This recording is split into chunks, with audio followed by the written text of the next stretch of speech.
Hello, everyone. New business competencies, the way forward for global business. In times of confusion, friction, and pain, we require new norms of leadership to move forward. I am Rashi Khanna, founder of By Rashi Foundation, and I welcome all our esteemed panelists and all the viewers. Hello and welcome once again. Core competencies are a major strategic advantage a business can have over its competitors. These competencies help in bridging the gap between performance and opportunity, thus helping a company to be a potential leader in the industry. With new business norms, the competencies we have been knowing till now are all old. So we are looking for new normals now. Today we will talk about leadership to understand the new norms of leadership for global businesses. With the help of our esteemed panelists from all over the world, you've been very kind to come on a Sunday on a show with us. Thank you so much once again. So I would like to introduce my panelists. Dr. DK Bakshi, representing South Asia, then known as Mr. Motivator. He is the Chief Mentor and CEO of Global Talent Company. Johanne Cossette, representing USA, she is the director at Specialty Group Modee. Johanne is the creator of Travel for a Purpose, Educational Experiences. Mr. Gaurav Prakash, representing India, entrepreneur and co-chairman of PHD Chamber of Commerce and Industry, Uttar Pradesh. Tanu K Vaswani, representing London, actress and founder of Thumbprint, is a successful professional in customized commercial sales. We have Melanie Falvery, representing Spain, video strategist, founder of Expert Channel TV. She helps people establish businesses and overcomes the fear of camera. We also have Pia Singh. She's the co-host, a business consultant and head of strategy and entrepreneurship development at Global Talent Company. Hello and welcome to our show. So let me start with Dr. DK Bakshi. Thus, you know we are discussing leadership today. I would like to ask you, what is the new definition of a real leader? Over to you, sir. First of all, it is really an honor to be here with you, Rashi Foundation, with Rashi and my wonderful co-panelist, PMJT, Gaurav the Great from Lucknow, and Melanie comes from Spain, and John comes from Boston, and Tanu coming from London. What a combination, Rashi. Compliments to you for putting this beautiful, wonderful panel together. It is amazing to see this wonderful, beautiful faces around. Now, when you talk about, the definition of a real leader, you say, that's what you're asking me? You're asking me the question. I can't hear you. You are muted. So what is the new definition of a real leader? Absolutely. Let's go 2020 forward. Yeah. Now, before I move to that, before getting into that new definition of a real leader, I would surely like to say that the present time is a big lesson to all the leaders, be it political, spiritual, community, or business leaders. Hope all of you agree with me, as this has been one of the most testing times for leaders at various levels. In fact, when I am saying the testing time, I mean, how did they adapt, behave, communicate, and demonstrate their leadership? A is when they adapted to COVID-19 instantly. I'm talking about end of February, beginning of March. B was, how did they behave, especially when they are public figures and we see all of them on the television, see how did they communicate facing the tremendous issues and challenges when human beings were in danger of losing lives and businesses were going into disaster of 500 times VUCA. And we have been talking about this VUCA, volatile, uncertain, complex, and ambiguous. We, how did they demonstrate themselves as the leaders, deliberate facing the challenges of lifetime? So the testing time for all these leaders, all of us, and here especially I'm talking about now, entire world was watching you. Some of the leaders got really exposed. When I said A, B, C, D,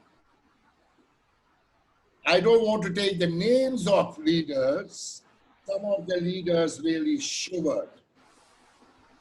Now going forward, when we look at 2020 and we are in mid of 2020, and we are presently in COVID days,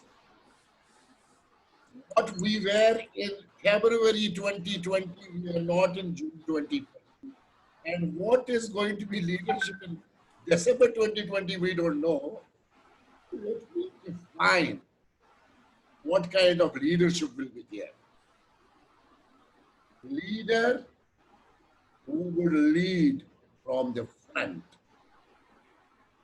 When things will go wrong, it is the leaders that take onus of going forward and taking control of situation, preparing for situation in advance, and mitigating the risk and moving forward. That is what L will be leader.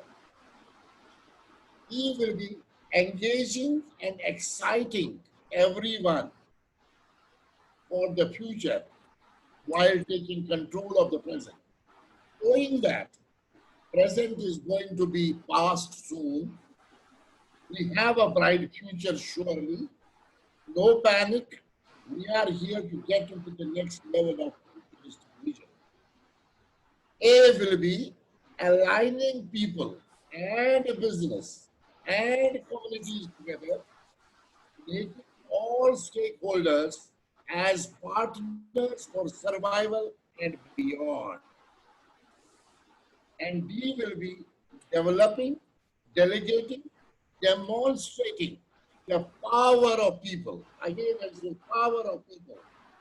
As without people, there is nothing.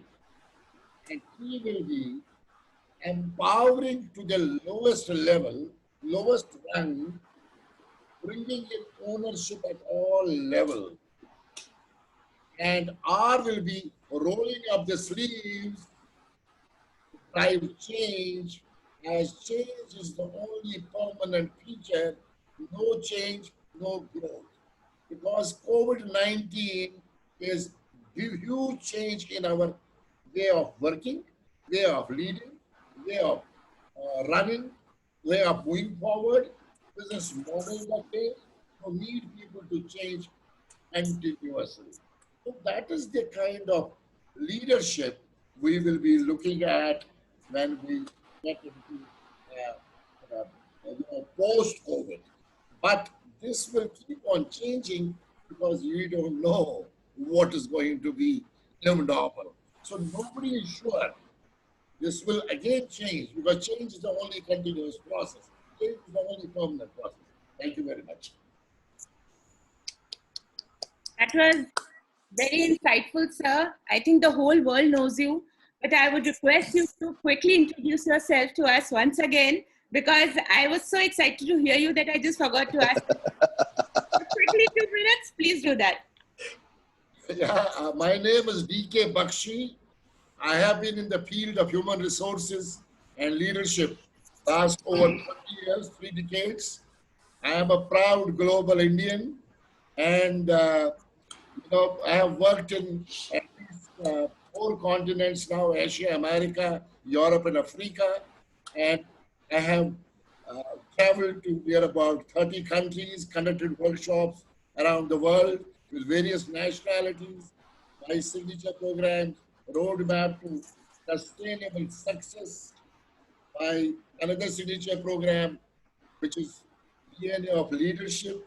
Another one, One Dream, One Team. Another one, Romancing with Your Destiny, are very well known in the world. And I enjoy being with people. I am a people person. And even presently, whatever I'm doing, I am romancing with my destiny. That is me, all the time available, 24/7, wherever you are, 4 to 5 flights in a month. But lockdown last 120 days. I can't afford to do that anymore. I want to get out and move, and travel, and meet people and hug people. So I give all of you an e-hug. Thank you very much. That's wonderful, sir. Thank you so much. Over to Johanne. I would request you to introduce yourself and also your question. Are real leaders born or made? Over to you.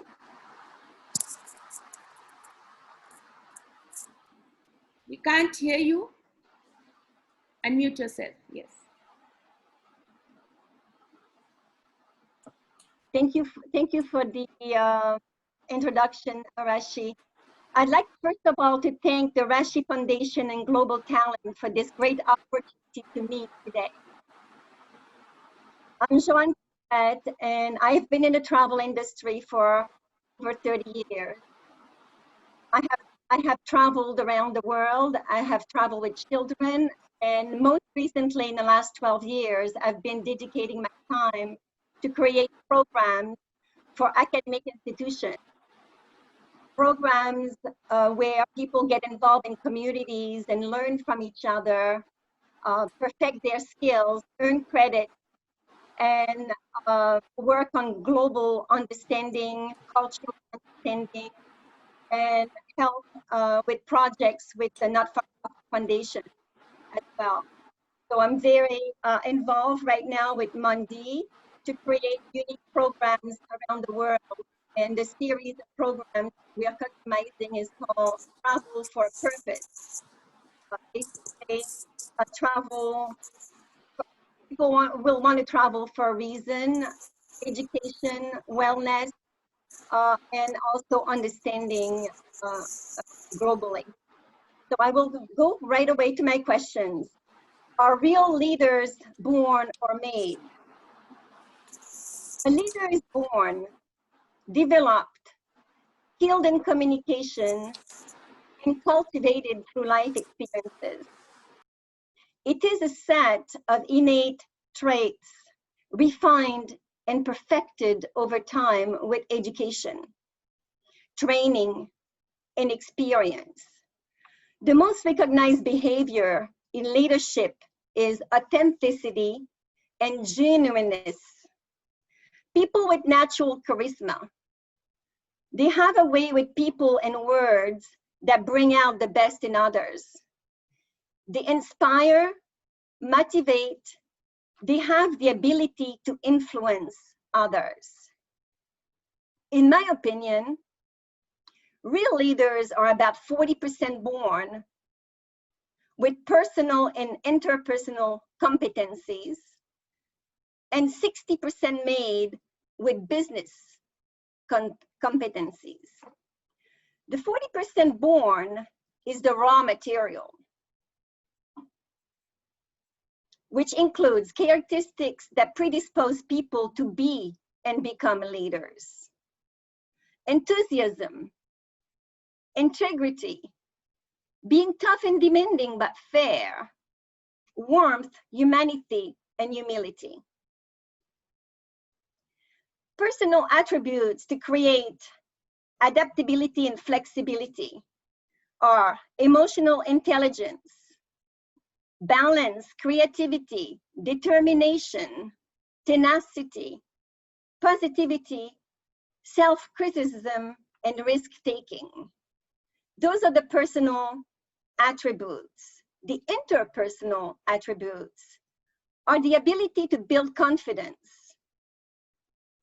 which are respect, trust, empathy, communication, charisma, engagement, delegation, and problem solving. The other 60% is made. It is a set of skills learned by training, perception, practice, and experience over a lifetime. That is why it's 60%. It's learned over a lifetime. More than ever, global leadership also requires to understand an employee culture's logic. And that is a difficult thing to do. And that is why travel and education is so important to me. It's to learn about cultures, because there's a lot of miscommunications, especially with the way we communicate now. And often it is cultural. And that creates a lot of business challenges. So I think it's important for people to understand each other. And we need to keep working on that. The business competencies that we learn are the business vision, technology skills, communications, purpose, mission, and value alignment is very important in an organization to succeed. Your purpose and if your purpose is aligned with the purpose organization, it is not work. It is really a way to live. You enjoy your work because you're making baby steps toward your own purpose, your own mission, with your values that are aligned with the company's values. Other business competencies are critical thinking, networking, negotiation skills, all skills that can be learned over lifetime with a lot of hard work. Global businesses are in pressing need of good leaders and leaders for good. Anyone with a natural gift of leadership has a moral responsibility to develop that talent and put it to profitable use to humanity. Leadership today is about being courageous enough to be compassionate. It is about breaking down barriers and giving people the freedom to create previously unseen opportunities to elevate their own capacity and the capacity of the organization. One of the bigger strategies is to remember to be inclusive. Successful strategies rely on a leader's global management mindset and how well they impress this on their team. Real leaders are resilient leaders. They will seize the opportunity to grow and change. Real leaders understand that many crises through history required massive sacrifices from a citizenry that responded by putting community ahead of self. We have a chance to use what we have learned the past months to usher in a new and better normal. The key to doing so, to exercising resilient leadership, is the ability to energize our teams by looking outward, imagining a successful future, and embracing trust to get us there. Thank you. That was wonderful, Johanne. Thank you. Thank you so much. Over to Mr. Gaurav Prakash. I would like you to introduce yourself and your question. How approachable a real leader should be. Over to you.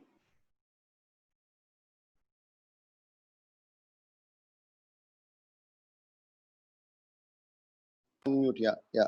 Sorry. So first of all, good evening to all the respected dignitaries from all across the world. And Rashi, I'm so proud of you. You belong to the city of Lucknow, which I belong to. And you're making us proud by your wonderful initiatives and by getting all the people under one roof. So my full compliments to you for your work and your initiative. And as far as me is concerned, I belong to the city of Lucknow, the capital of Uttar Pradesh, and happens to be the 5th largest country in the world in terms of the land bank and the people. Uttar Pradesh, which stands as UMP, Uttar Pradesh happens to be the land of U, unlimited, and P, possibilities and positioning. And trust me, today, every 7th person across the world belongs to Uttar Pradesh. So you can imagine the potential of where we belong to. And I'm very proud to say I belong to the city of Lucknow. And a city of Lucknow happens to be the city of culture, tehzeeb, brotherhood, and the pure example of being a secular country, and a secular example of being a secular positioning about it all across the globe. So yes, I am very proud of being a part of Lucknow. I belong to the family of universal booksellers. We are into the business from last 80 years. I'm the 3rd generation entrepreneur doing my bit. And along with my business, I'm contributing to the city of Lucknow in my own ways, which is very passionate. My father, Chandra Prakash ji, has always told me that along with your business, you should always, contribute back to your city, which you're part of. So I am always grateful to my dad and my mother, who's been always channelizing my energies into the right direction. I've always believed in the 3 Ps of my existence: the people, the persistence, and your purpose. So if we have all the 3 Ps aligned together beautifully, then trust me, we can give it back to the society which we are all a part of. And along with my business profiling, I am also a part of PHD Chamber of Commerce and Industry. I'm currently the co-chairman. I've been chairman, the co-founder chairman for the Young Indians Confederation of Indian Industries. So in my own way, I've been contributing back to the city of Lucknow. And I'm very proud to say that I will continue it till my last breath. And I'm honored to be a part of your show, Rashi. Thank you so very much. Rashi, can you hear me? Yeah, Gaurav. So I would like you to tell us something more about how approachable. See, we know you are very approachable being a leader. So could you guide us more on that, please? So Rashi, the backdrop, which I will definitely, Bakshi Saab said so beautifully, that, this Vision 2020 is something which is a new to practically all the experts, all the global leaders. And I think no one today, after this pandemic of COVID-19, it's actually something very unknown what the future holds for us. The stalwarts, the leaders, the gurus, the spiritual masters, they are all trying to do their bit to get the human race back into forum. So leaders today are having a great purpose of vision. But as far as me is concerned, this question which I have always been very passionate about, that a leader should be always approachable. A leader should not have a barrier of a stigma that, sorry, boss, you cannot be approached. And I have certain inspirational leaders in my life who have been really instrumental in motivating me and inspiring me to be somewhat like them. The first one is, since I'm a bookseller and I can definitely talk about it, the first one is Mr. Nelson Mandela. You have to go by him. His journey was an inspirational journey for most of the youngsters today. Second is Mr. Mahatma Gandhi ji. His book, My Experiments with Truth, is phenomenal. I think if you can understand why I'm taking these names, you'll soon later understand why I'm taking these names. The third is Mr. APJ Abdul Kalam. He was a president of our country, and a man, a scientist, a very humble background, and changed the vision of our country. We have Mr. Dalai Lama ji, the most inspirational gurus, the spiritual masters of current times, and the man who is getting the entire world a message that peace and love is so important in today's time. And last but not the least, a true warrior for Indian history, Mr. Subhash Chandra Bose. So if you come to know about it, there are 5 pillars of my life. The parents are obviously the biggest pillars in your life, but you definitely have leaders in your life which are constantly motivating you to do a difference and to make a difference to your life. So when we talk about Nelson Mandela ji, Mahatma Gandhi ji, APJ Abdul Kalam Sahab, Dalai Lama, Subhash Chandra Bose, what was so common in them? The biggest common thing was they were approachable. They were there for their own people. The country, the nationalism was at the top priority, country first. And then their own world existed. They were there for people. So when we talk about their attitude, their motivation levels, the self-esteem, the interpersonal skills, the values and the visions, teamwork, emotional quotient, the spiritual quotient, and adaptability quotient, the goals. So all these things, when you club it together, you see a different kind of a leader, which is within them, which is around them, and which is for them. So they were leaders who were there to take, drive the change. They were not the leaders to watch the change. They were always wanting to make a difference to the people all around them.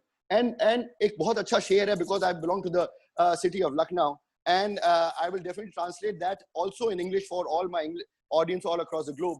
So they say, सफलता वो नहीं है कि आसमां को छू लें, सफलता वो नहीं है कि आसमां को छू लें, सफलता वो है कि आसमां को भी छू लें और पैर ज़मीन पे हों. So I will translate this for my English audience also. कि success is just not about reaching the stars. Success is also about reaching the stars and keeping your grounds on the feet. So it is very important when we talk about leaders. They have been always inspirational by being at the grassroots level, yet making a huge change in the global arena. And the interesting part about all these leaders were, Rashi, there's a very big difference between confidence and arrogance. These people were confident people. Arrogance has an element of, the self-superiority thing and demeaning others around you. These people were confident from within themselves. They were confident from themselves that yes, they are good. Plus they encourage people all around them to make them believe that they can make a difference. So they took the entire nation along with them. And they were just not simple, a one-man show. They were a teamwork. They are ideas. Nelson Mandela still is an idea. Mahatma Gandhi ji still is an immortal idea which lives till now in our young generation. They are not here for a span. They are there for lifelong. So we all need to understand the power of ability, motivation, attitude, educated mindset is the reason why leaders today are making a difference. And this makes you approachable. And I've always believed that if you want to be approachable, you don't want to be a part of a problem. You want to be a part of a solution. These all leaders were always a part of a solution. And they were amongst people to people connect. Their networking was very strong. They always understood the empathy and sympathy of people. They didn't, humiliate people. They were not autocratic. They were democratic by nature. They lived by the philosophy of we the people, by the people, of the people. So I think in totality, if we all understand that leaders, what ma'am Johanne also said, leaders are also not made, they are born. It has to be something from within themselves that nature cannot be bestowed on everybody. Leader has to be sensitive. Leader has to be, full of compassion, love, affection. Instead of, they say it's a very beautiful sign. Instead of having an insight, they should have a vision which is more powerful. And very few people can boast about it. So I personally feel, if you see by my examples which I've given you, I definitely rest my case that a leader should be definitely more approachable, more humane, and seeing the times of coronavirus, which is affecting all of us, they need to be futuristic. And as what we're going to talk about, the adaptability quotient, that is going to be in play, which is going to be now the talk of 2020 onwards. So yes, and one thing more, Rashi, I forgot to say, a salute to all the warriors all across the globe, the doctors, the police, the administration, the global leaders who've been constantly fighting as one unit to, fight against this menace, COVID-19. And we have lost many people all around the globe. It's very sad, but yes, we must not lose the hope that tomorrow is going to be a new day, a bright day, and we will make a huge change and the world will evolve to be a better place to live in. Thank you so much. It's an absolute delight to hear you every time, Gaurav. And we are really proud, and I am proud to be a Lucknow girl, always. So thank you so much. Over to Tanu. Hi. Hi, Tanu. Please introduce yourself. Yeah. So first of all, I'm so happy to be a part of this panel, such a really wonderful and passionate people on the panel. And thank you so much, Rashi, for inviting me, and to Global Talent for hosting this. So I just wanted to kind of say that I basically have 25 years of experience working in the media industry, and I have I worked in India, and currently now I'm working in London. This is probably the most trying times for a lot of businesses. I mean, in fact, every business out there, but especially for the media industry, this pandemic has been very, very difficult because, you know, whether you're print or digital, people have had to, if you, you know, relying on the revenue for advertising, etc. It's been really difficult where companies have to take a step back and look at where they're what they're going to do with their capital and where they're going to be investing, and it has been you know, trying times for media people at this time. So I think leadership at this point is very, very important, and being a good leader is something that's very vital at this point in time. And as you know, all the other previous speakers have mentioned, it's all about being adaptable. It's all about being empathetic and, you know, understanding what is happening, and being able to innovate and produce solutions as well. Also at this time, we are working differently from how we have been in the past. So you used to go to the office, meet up with people, you had the support system around you, but now people are working from their own individual places, from home, and that brings in a lot of other difficulties in terms of emotional support, as well as practical support. And so I think that being a leader, you have to have several qualities about you, and some of the leaders who have inspired me in my career growth have been the women that I've seen who have been leaders. For example, Indira Gandhi, she was in the 60s, she was the prime minister of a new country that's just, you know, had just been born, and she was out there on the global stage with all these political stalwarts from all the other countries who were positioning themselves as global powers, and here was this small, you know, country, India, and she managed to hold her own in those global platform. The other person who's really inspired me is the Queen. You know, she is somebody who has shown what it means to be committed to your promise of delivering your duty and your responsibility to your nation, and in the fact that even during this time of you know, the pandemic, she came out and she addressed the nation, and it was a very, very powerful, very personal, touching address that she made, you know, to support the people who were there, and her whole family, in the sense they're also out there working and supporting. And the new age leader would be the Prime Minister of New Zealand, Jacinda Ardern, just to kind of see that there is this young lady who has become a head of a state and who's managed to successfully manage the COVID situation in her country, and who is not afraid to say that, you know, I'm a leader, but I may have some gaps or limitations in my experience, and I'm happy to bring in people who have the expertise to help me and then help the nation. So I think those are some of the qualities that are really, really important for a leader. So so I would say that one of the main thing is to have a growth mindset, and it's basically about having a positive attitude to everything, including your limitation, because if you know what your limitation is, then that is a possibility for you to then learn about it and become an expert in that area. And it's just an opportunity to be open to other people and what they have to say to you, because you can't always be an expert, and you have to you know, you learn from people, and you are always learning. If you stop learning, then you will never grow.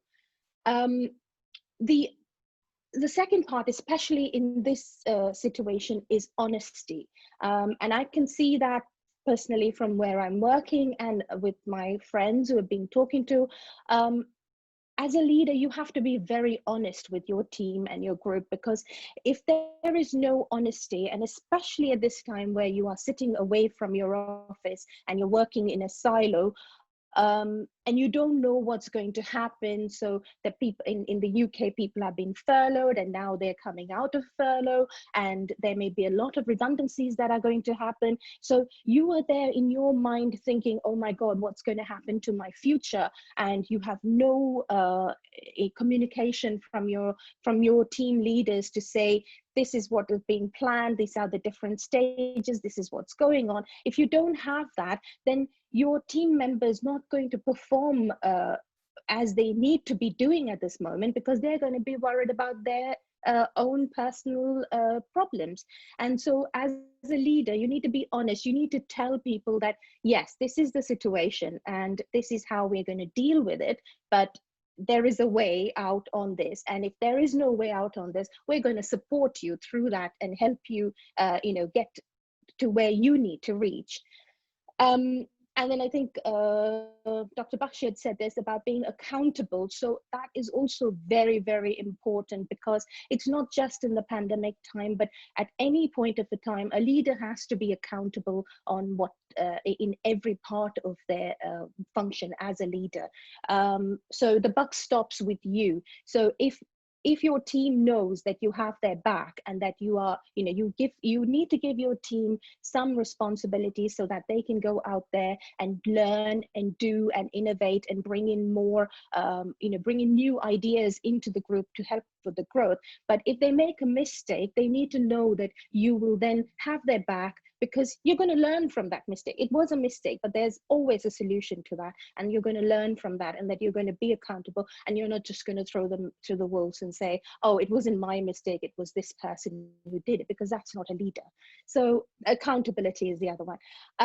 And building a good work culture, because as Johanna said, you have to be diverse in this thing. The world is become global. People, and now with the new way of working, you can have an employee based in China, or you can have somebody in India, and your office could be headquartered in Geneva. So you're going to have people from different backgrounds, different cultural, even if you take the case of India, you could have an office in Delhi and you could have somebody from say Hyderabad working as your in your company, but the mindset of a person in Delhi is completely different to a mindset of a person in Hyderabad, and you have to take into account the differences between those cultural differences. So you could have a overall plan of how the company can run, but you also have to have a micro plan of how each of these different regions, how you can take into understanding of those cultures and those different backgrounds, especially if you're going to get more people like women or people from other genders joining. Then how do you understand their sensitivities and their backgrounds, and how you can then provide them with the tools and the ability to work to their best ability within their scenario.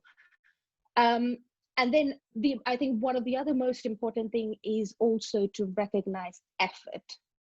So that is something I feel that you have in a team. You will have people who are very confident and who will come across every time they do something, they will come across and say, oh, I've done this and this is what I've done. I'm working on this case and I'm doing this thing. I'm working on this project. But there are people who may be quite introvert and quite shy, but still doing a really, really good effort. But they don't talk about it, but you need to appreciate them, because even just a small word of appreciation to an introvert or to somebody who is who has a lack of confidence or has an idea of unconscious an imposter syndrome, for them, if you give them that little encouragement and say, oh my God, that's amazing, you created this Excel sheet to make everything fantastic for us, that's a fantastic thing for us. So you do recognize that. And again, in this pandemic situation, when people are working in silos, it's always good to have a weekly catch up and say, oh, this person has done this, and these are the kudos to the team for working at everything. So I think these are some of the main qualities of leadership. As you can see from my sales background, I can talk quite a bit. That's very informative, Tanu. Thanks a lot. We have somebody from Spain, Melanie Falvery. Please introduce yourself and tell us, do you think real leadership is adaptive? Over to you. Okay, thank you. Thank you, Rashi, for putting this together, and thank you for everyone who's joining and watching. I hope this is interesting, and I really look forward to all your questions so we can have this conversation. So first of all, I'll introduce myself briefly. I'm a multi-passionate person. I've always been an entrepreneur. I think I was born one. So I was always looking for the next new venture, something exciting. But right now, what I am is I'm a video strategist and the founder of Expert Channel TV. And I just love to give people the space so they can shine. So I'm not so much about telling my story. I'm more about helping others step up, tell the stories, because some people have this amazing message. They're doing incredible things in the world. They are leaders, whether that's locally or globally. And I'm really proud that we've been able to provide a platform for them to tell those stories and to get a bit more reach so that other people are inspired by their stories. So now, regarding your question, so let me just show you something first. So I want to show you this. Let's pretend that this is a leader's vision. A leader needs a vision, okay? There's no vision without a leader. There's no leader without a vision. So why did I choose this? This is a clear container. It's clear, it's a container, but it's open. So it means we can still put things in. It has to be adaptive. It has to be ever growing. Now, why is it clear? Because I think a vision needs to be clear and transparent. The only way you're going to be able to inspire other people to join your movement, your company, your vision is if you make it crystal clear for them. And if you are transparent about it. I love what you were all saying, and Tanu was saying, if you don't know how to do something, be honest about it. Exactly. We don't have to know everything about everything. We might know something about a very tiny or very specific field of expertise. There's nothing wrong in bringing the best talent you can find to make that vision really grow into its best possible vision. Now, here's the thing about the question, does a real leadership need to be adaptive? Well, let me show you something. And I think with all this COVID situation, if there's one good thing that we can be, I think, proud that we've learned, maybe very fast because we had to, is to be adapting. You know, people who have not been able to adapt fast are having a really, really hard time. So let me just show you something. This is the leader's vision. And this is your behavior. If you're not adaptive, this is what happens. No matter how I move this, there's no way I'm going to be able to fit this here, okay? This is inadaptive behavior. This is an inadaptive reaction. I'm fixed in my ways. I'm fixed in the way I have been running my company, my movement, my people, my team, and I cannot see anything out of that. So what happens is you're stuck. You have no vision anymore because you cannot fill it with new things, new ideas, new ways of doing. I think new ways of doing, being open to new ways of doing is key when you are a leader in this time. And the thing is, we have all the tools, we have the technology. It's just about opening up our vision, you know, looking around us instead of just looking in front of us. And this is what happens when you become adaptive. When you become adaptive, you find new ways. So what if I cannot use the same ways I was using before? There's nothing wrong with that. If I find new ways, I will be able to continue with that mission. I will be able to find new ways of doing. I am flexible and I will survive. And I would like to add on to this being adaptive or inadaptive. I would add something that's really, really interesting. It's being proactive or being reactive. I think people who have survived the COVID-19 situation in business, people who have actually thrived, it's because they have not only been reactive, which let me just very briefly explain what it is. Being reactive means you see a problem and you react to it. You find a solution to that problem. That's good. That's very good. There's nothing wrong with that. But there's something that's even better. It's taking that reaction a step further in time, a step before in time. So when you are proactive, you're actually finding solutions before the problem arises. And that is what's going to give you real success. If you're able to look around you, read all the signs, and the signs are always there. You just have to take the time to listen, look, watch, sit, and then react, and then give people a solution before the problem exists. Now, there is a problem with this, and it's that sometimes people are too impatient. So let me just tell you a very, very short story.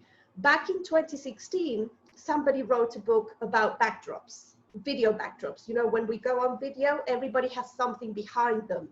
And now that we're doing all these Zoom calls and video conferencing, people have become very creative with backdrops. So you have a green screen and you change, and you're like in the Himalayas or you're on the beach. Well, back in 2016, when somebody wrote a book on backdrops, nobody had no clue what a backdrop was. More importantly, nobody even cared about backdrops. Now moving back, because now we have that need, now everybody knows what a backdrop is. And everybody knows that it can either hide the clutter behind you, or it can actually help you improve your message and support that message. And it can even help you sell more. Now, the person who wrote that book is me. And I'm not saying this to brag, it's a terrible book.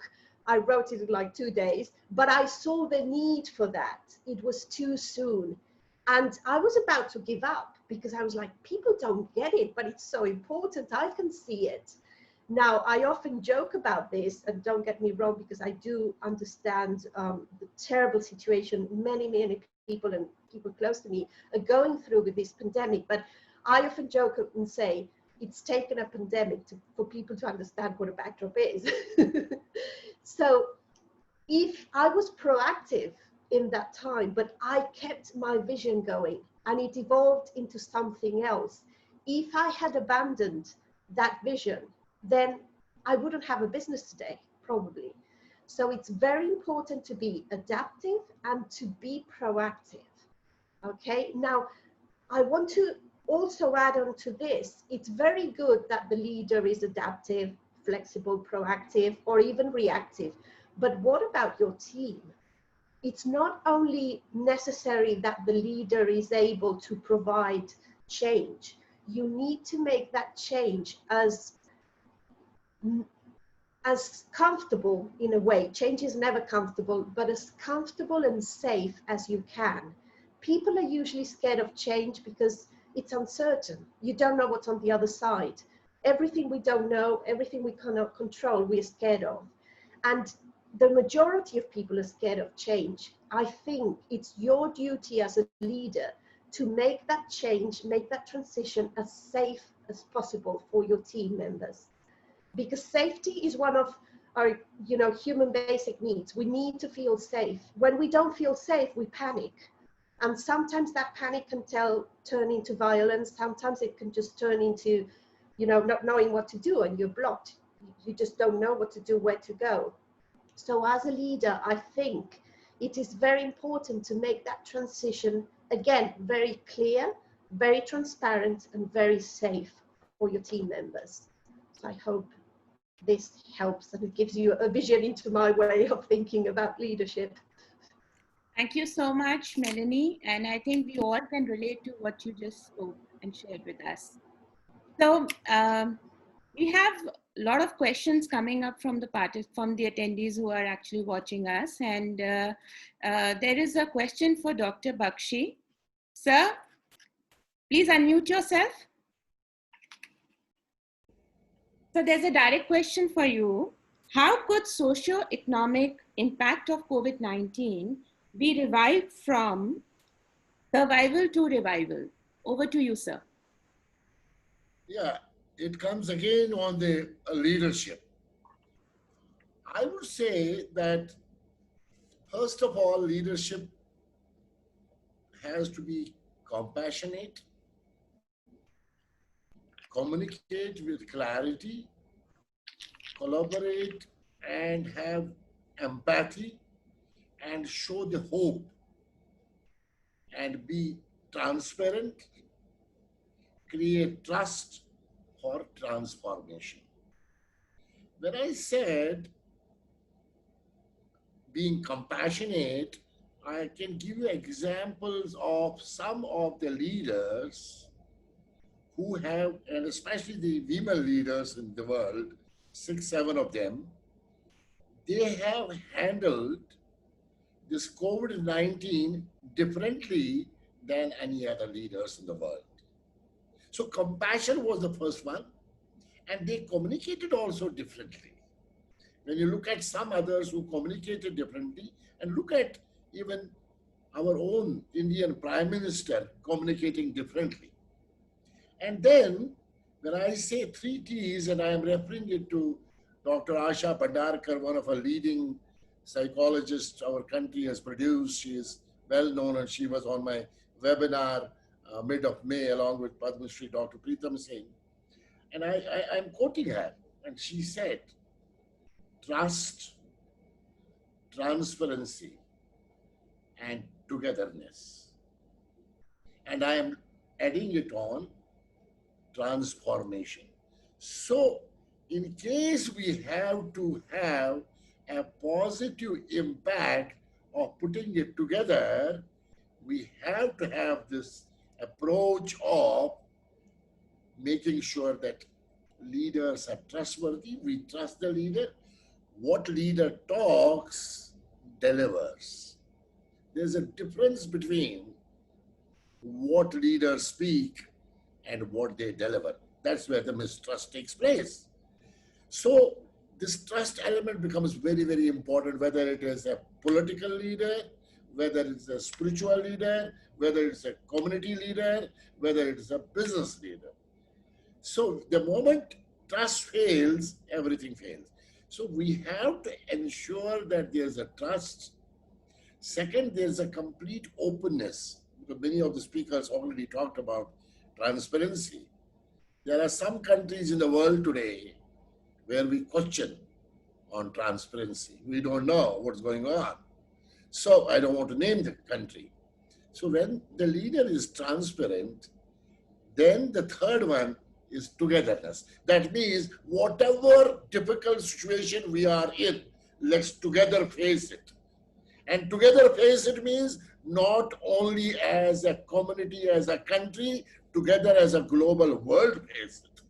So in case the people around the world face it together, it will lead to transformation. It will lead to transformation of saving lives. In fact, going and saving the businesses also. Whatever is destroyed is destroyed. We can't help at this point of time. But in case we have to reboot, rebuild, revitalize businesses beyond COVID, it has to be an approach of togetherness, which will be transformation. So therefore, we need not to worry. World is still looking for great leaders, but there are great leaders around. Whether I am talking about political or the business leadership. So companies also have some great leaders around. So they will actually work on, when Gaurav was talking about 3 Ps and I talk about 6 POPs, they work on that power of positivity, power of perseverance, power of persistence, power of passion, power of performance, and the power of pride. So this 6 Ps will take us to a new normal, which will again change another new normal, which will again change another new normal. Nobody knows. So we are not here to give you a gyan that this is what's going to be happening.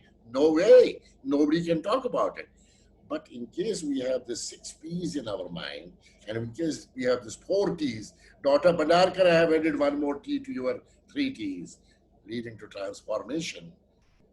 I think we will move forward into the next world of highly tough, difficult, competitive environment where VUCAs will be 500 times VUCAs. But even then, we will fight the COVID. That has to be the passion of a great leader. Great leaders are actually who show the vision, who give a Himalayan dream. Padma Shri Pritam Singh said, Himalayan dream, going to the next orbit. And those leaders who show that kind of a vision, that going to the next orbit and be with them, not only show, be with them, they are always respected. So Dalai Lama, APJ Kalam, Gandhi, Nelson Mandela, he talked about many other great leaders, Subhash Chandra Bose. We will always respect them. Yeah, somebody talked about, I think Tanu talked about Indira Gandhi during that time. I don't know, the times have changed, but of course, there was some time where I even could respect Indira Gandhi, but that was past. In present situation, probably it's totally different. Look at the present Prime Minister of the country. He's a real global leader. He is making global world to be transparent, to develop trust, to be together, to transform global world, irrespective of color, caste, gender, nationality, religion. That's what the leadership. So we will walk to the next level of excellence, surely, and be positive. Thank you very much. That's amazing, sir. So since we have panelists from all over the world joining us for this seminar today, there is a common question that has come up from our foundation, and the youngsters at the foundation want to know this. So please feel free, who wants to say first. Let me ask you the question. Do you think AQ is the new leadership quality for global business? Gaurav, please start. Hi, back again. So yeah, this is a very interesting question you have asked me. And yes, AQ is the new phenomenal of today's mindset, because things are changing. And I have always believed that, Melina, I must say, the kind of example which you have shown us of being adaptable was simply out of the world. A small way to put all across so simply that if you can't adapt to this current situation, you'll be a miserable failure. So yes, along with all the qualities of a leader, adaptability is very important. And if countries who are unable to adapt, who are unable to understand that there is a problem of change, and change is the only thing which is constant, it's constantly happening. Like Bakshi Saab said, you cannot control that change happening. And leaders of yesterday, and leaders of today, and leaders of tomorrow, they will keep on evolving to better, evolving themselves to, earlier it was EQ, then SQ, and now AQ. So adaptability. But for me, I would like to add one more thing. I've been really thinking about this thing about adaptability, which says that adjust to the current situation happening all around you. With adaptability, I think you should add one more sentence, is maneuverability. When you can maneuver yourself with adaptability, then that's a fabulous combination of having that vision of a leader coming through. For example, like when we have this fighter jet, if you know about fighter jets, when they're designed, their entire design is unstable. They're not stable. Their design is unstable so that they can maneuver themselves beautifully and escape the enemy. And what is the interesting part about them, the maneuvering aspect, is the thrust what the engine gets, and the thrust helps the fighter jet to maneuver itself. So if we don't have the power to maneuver a jet engine, how can we maneuver the government? How can we maneuver a nation? We have to have the vision. We have to have the power. We have to have the focus to adapt, maneuver in such a way that things can change and fall into place. And today, when we are saying globalization, which is taking place and which has no boundaries today. If you see today, the global world today has no boundaries. And the aggression made by China today, let's be very honest, let's talk about what China has done. And sir was very hesitant to take about the name of the country, but I'm taking the name China. And why I am very upset with one factor is that globalization got the entire world together. But in the same part, in the same side of the second coin, economies started overruling other countries through their power of controlling them with their own products. Today, countries stopped believing that they could manufacture their own products. They stopped believing that they could make a difference to themselves. They started heavily relying on China. What happened? We have all seen the pandemic of COVID-19. The aggression of China has really made you believe that small is beautiful. Mr. Gandhi always advocated that go back to your rural sectors, go back to your own industrial sectors to enhance the growth of your own country, the own power, the power to believe in yourself, the power to be dependent on yourself. So the times are tough. We are all, and thanks to China, their wrong so-called over supreme way to reach out to the world and to control the world has taught us to come back to our own country, taught us to come back into our own self, redefine ourselves. And what sir said very beautifully, that we have to think globally, but we have to be very local. Think very locally. I have been very, from last 6 months, I have been talking very open in various forums that we have to be voicing vocal for local. We have to start rebuilding the trust of local industries, make them evolve so that our own economies can stand on our own selves. And that is called adaptability. And if we don't maneuver ourselves properly in today's world, we cannot sustain this onslaught of China being all over the globe. Sir.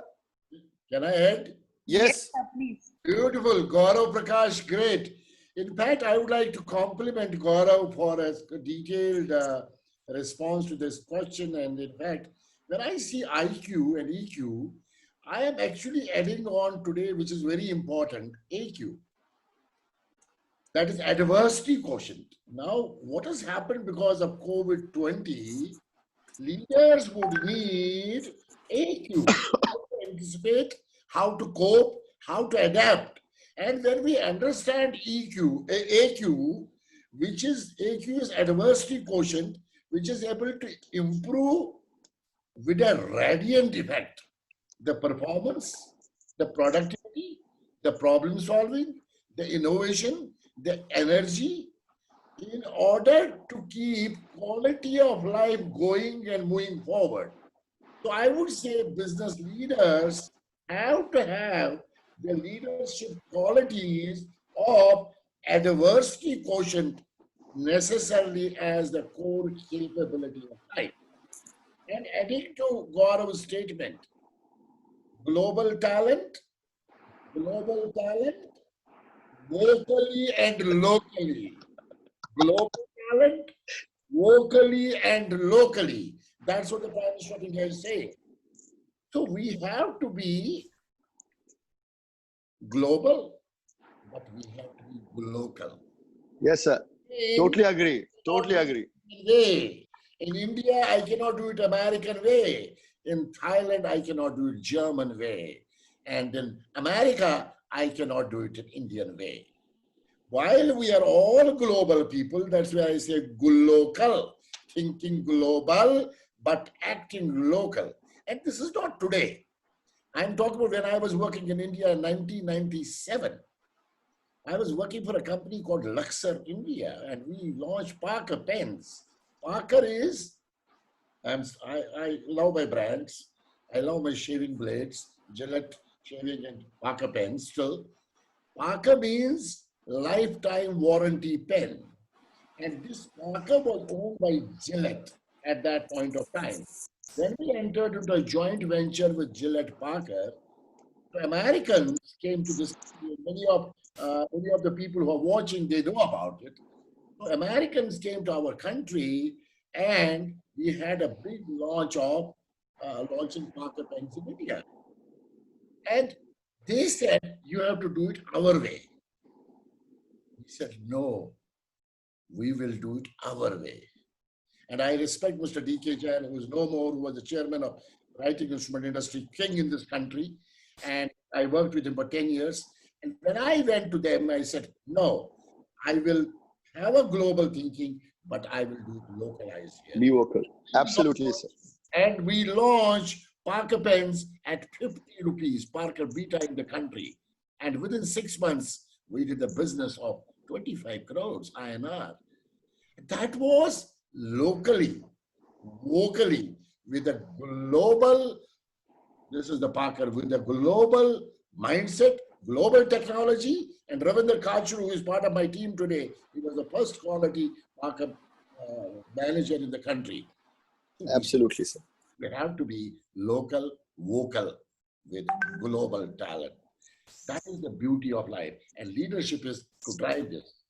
And it is not only in India, it's everywhere, whether in Brazil, whether in Thailand, whether in Spain, anywhere. And let's get ready for facing adversities. Adversities are going to be part of our life every day. And those leaders who face the adversity like a king, like a lion in the jungle, they will be saluted everywhere. They will absolutely be everywhere. Otherwise, those who will shiver, they will. The history will not talk about them.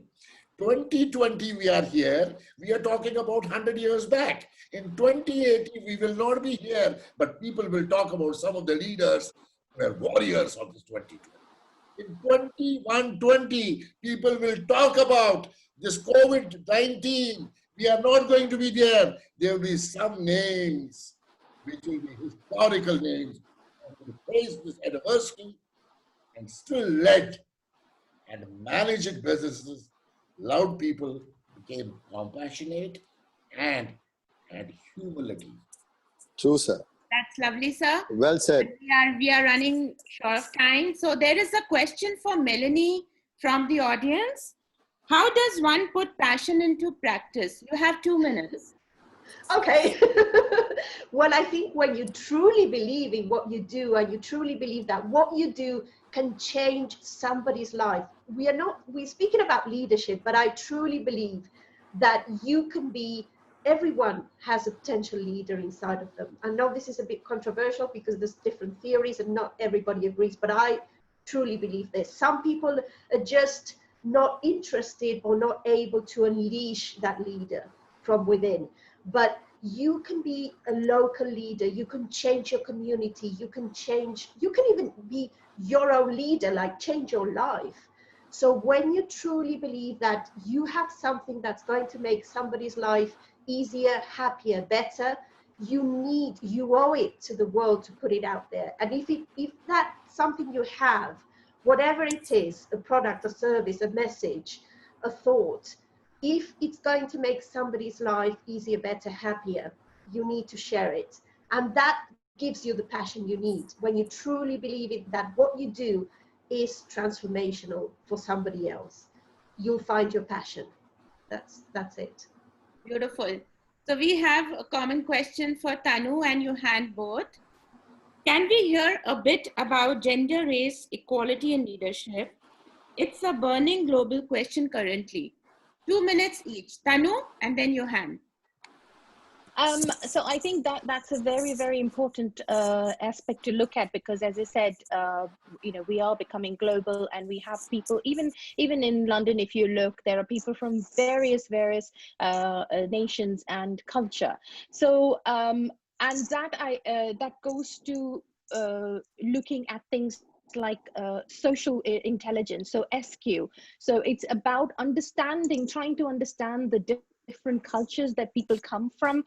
It's about what Melanie said about being a local leader, but you could do that by getting a mentor. You also trying to get somebody who can sponsor you, because you need somebody who's up on that leadership level who can then look at basically supporting you and guiding you through these aspects, and helping you.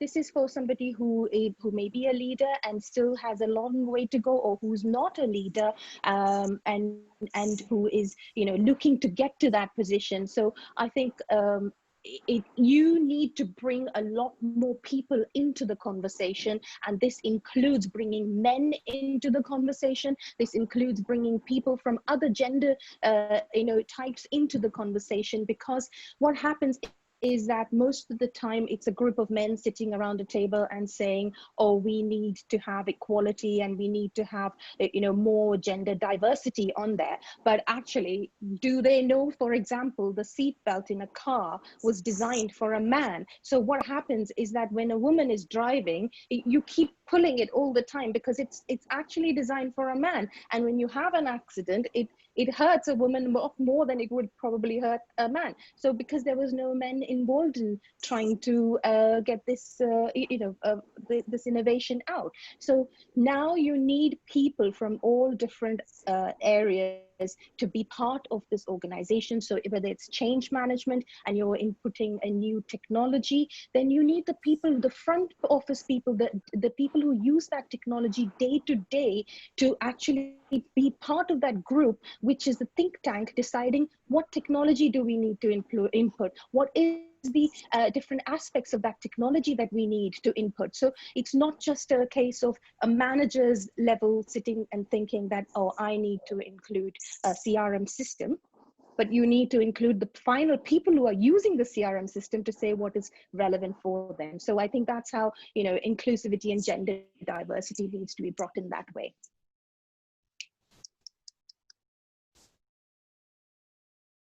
Rashi, you're on mute. So Johanne, can we have your views on this, please?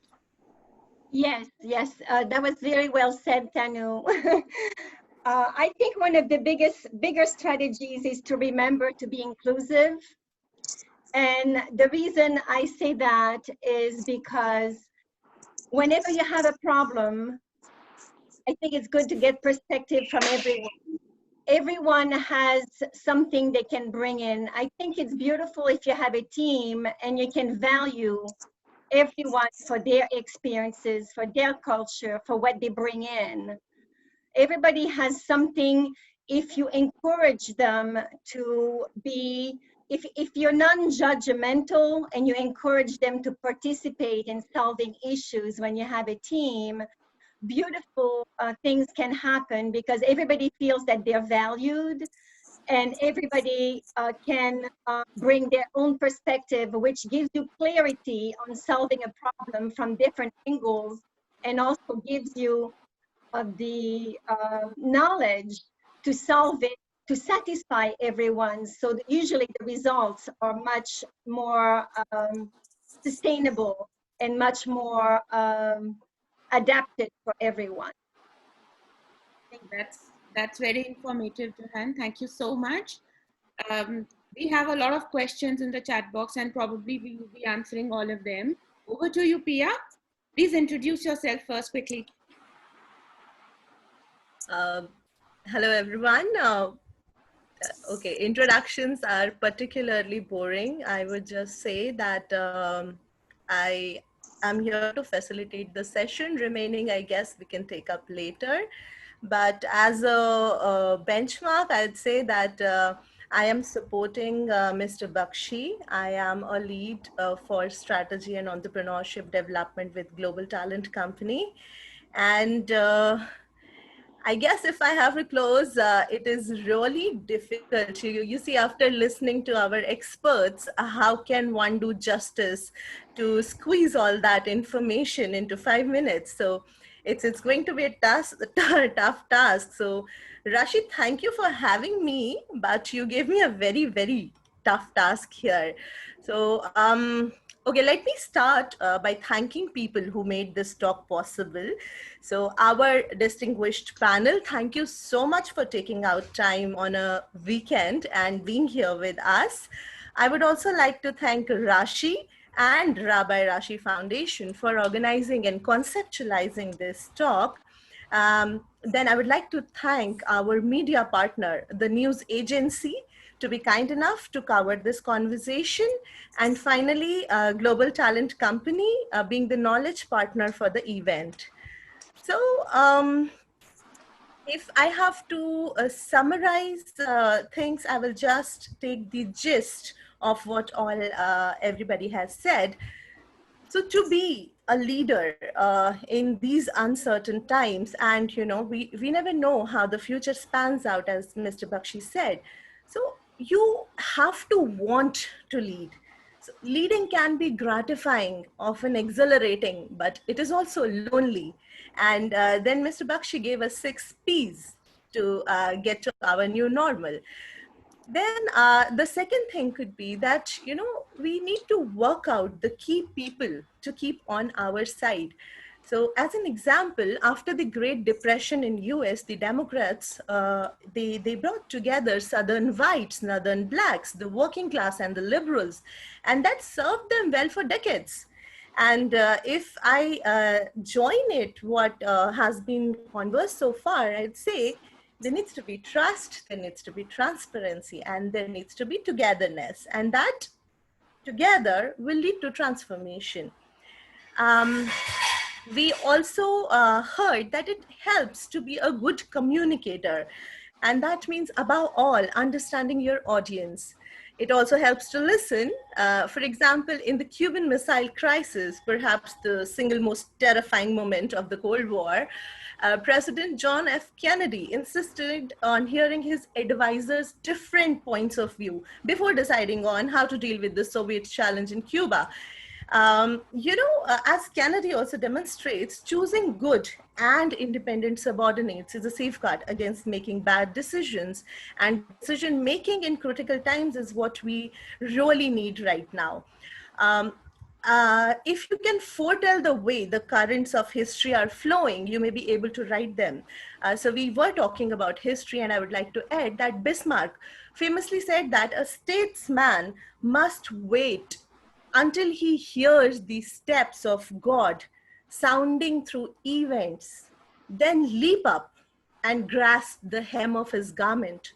And he did that when he maneuvered across the chessboard of Europe to create the new state of Germany. So effective leaders are able to manage both day-to-day issues that press in on them, as well as the bigger picture. This is where probably knowledge of history helps, as it shows patterns amidst all the noise of current events and reminds of possibilities other than those we are used to. There was a reality check in between. So a leader can have all the qualities that make them great, from determination to vision to sheer ability. But if you don't have the luck and the good timing, you will not get a chance to show what you can do. So let's say, for example, without the French Revolution, which swept aside the old order and opened up rapid advancement for men of talent, Napoleon would have remained in obscurity. If the Tsarist regime in Russia had not collapsed during the First World War, then an impoverished exile called Vladimir Lenin would have never had a chance to carry out the coup d'etat in St. Petersburg, which actually gave his tiny Bolshevik party power for next 70 years, like 7 decades. So if I have one piece in all this, it will be like we should learn from history. Coming to the key takeaways, I will keep it in pointers. So know the power of feelings.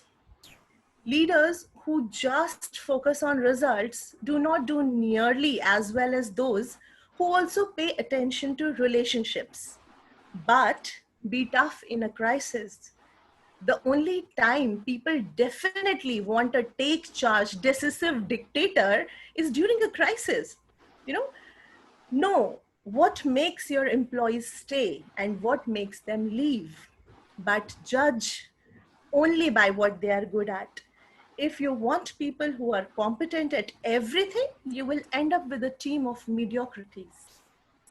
Hubris is a leader's greatest weakness. Now, for people who do not understand hubris, it is just, in simple language, do not get full of yourself. That's the downfall of nearly all great leaders. For people who do not know the term, hubris is when you live in an environment where everybody constantly tells you how great you are, and then you begin to believe it. We talked about culture. So culture is what you do, not what you say. Cultures are formed by the behavior that is rewarded in a company, not pretty words. And know thyself. Knowing yourself is the most important thing that a leader can do. And also knowing the difference between the leaders and managers. Managers are about processes. Leaders are about people. The leaders need to convey authority and warmth at the same time. So you have to be the balance. And whether it is Corona, whether it was First World War, whether, there might be other instances that could probably happen in future, the only thing that we will always have in our hands is we can assess where we are, we can decide where we want to go, and then build a strategy to go there. And that is applicable in every situation that we might have faced or we could face in future. So with that, I would like to thank the audience for being here with us, and thank the distinguished panel for their thoughts, their views. Thank you so much, everyone. So before we finish off, can I request Dr. Bakshi to please help us with his daily dose of happiness and positivity through his one yoga asana, please? Quickly, sir, 2 minutes you have, and then we finish off. Yeah, I think it's very important for us to understand the power of yoga, power of pranayam, which I have found many nationalities in the world. People are doing it. And I do it like this.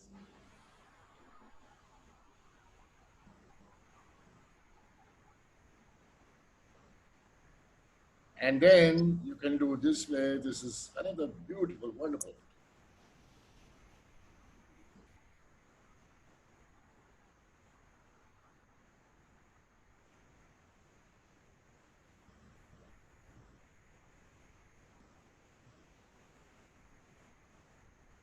And the third one.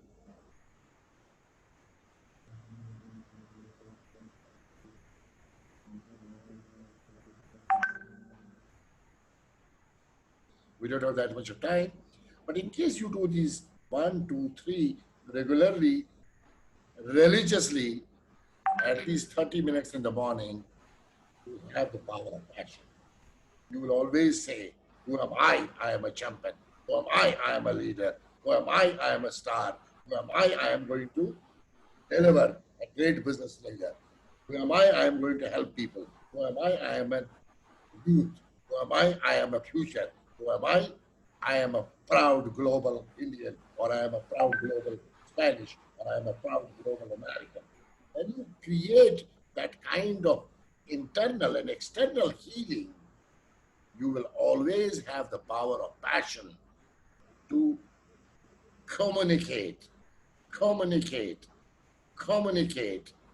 people around you, whichever business you are. That who am I? I am a star. Who am I? I am a passion. Who am I? I am a future. Who am I? I am a business leader. Who am I? I am a proud Indian. Who am I? I am a proud American. And who am I? I am a proud global. And I love the global world. That is where global people will work together and create COVID, no COVID, a different set of competencies which will keep on changing. Gaurav is rightly saying, which will keep on changing. Change is the only continuous process. Every time it will change. But then are we ready? Somebody said very beautifully, are we ready to face those changes? And that is the power of people power. We can change. We can think differently. We need to have that 3 P's of Gaurav and 6 POPs of mine. Thank you very much, Rashi. And it has been. I'm thankful to everyone from all over the world. See you soon, and let's connect soon on a different topic altogether. Let's give a e-hug. Let's give a e-hug. Let's give a e-hug. E-hug, e-hug. Thank you so much, everyone. Yeah, e-hug is very Thank you. important. Thank you. Thank you. Gaurav, you belong to Lucknow. You have proudly made Lucknow great. Thank you, sir. And my Spanish lady from Melanie from Spain is fantastic. And Johanne, Boston, you have a great day ahead. And Tanu, London is always a beautiful place to be. Look, we'll see you soon. And Rashi, and yeah, thank you very much. Rashi, well done, well done. It's a great thing and getting us all under one roof. It's really a pleasure. And all, Well done. Thank you. Special Thank you thanks very to much. Wonderful. All the best. Good luck. Okay, bye everyone.